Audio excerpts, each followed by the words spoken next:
Hi students, welcome back to our chemistry class. Today we are discussing a topic that is familiar for you. This topic you have studied in your lower classes. The name of the reaction is neutralization reaction. I think you can recall what is the reaction. The reaction in which an acid and base react together to give salt and water is known as neutralization reaction. Actually, what is the inner meaning of neutralization? For discussing this, we can take two examples, that is, reaction between hydrochloric acid and sodium hydroxide. We can conduct this experiment either by adding acid to a base or base to an acid. Take about 2 ml of dilute NaOH solution in a test tube and add 2 drops of phenolphthalein solution to it.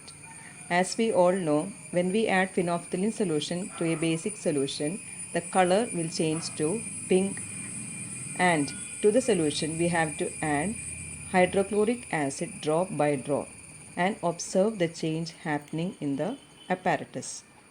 We can see that the pink color of the solution disappears. What is the reason for this?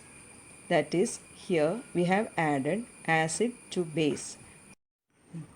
That is, when we added acid to the base, the effect of the base is cancelled by the acid. Now, the present solution we are having is sodium chloride in water. Now, add a few drops of sodium hydroxide to the above mixture. Does the pink color of phenolphthalein reappear? Yes, definitely the color will reappear. What is the reason for this? That is, in the solution there is a presence of phenolphthalein.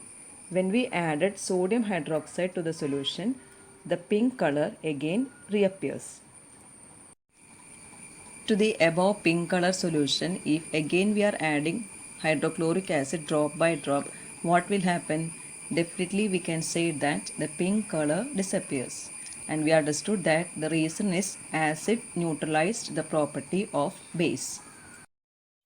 From the above activity, we have observed that the effect of a base is cancelled by an acid and vice versa. The reaction can be written as follows.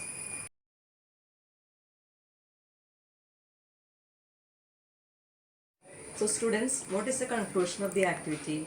From this activity, we can conclude that any acid and base react together to give a product that is salt and water. Thank you.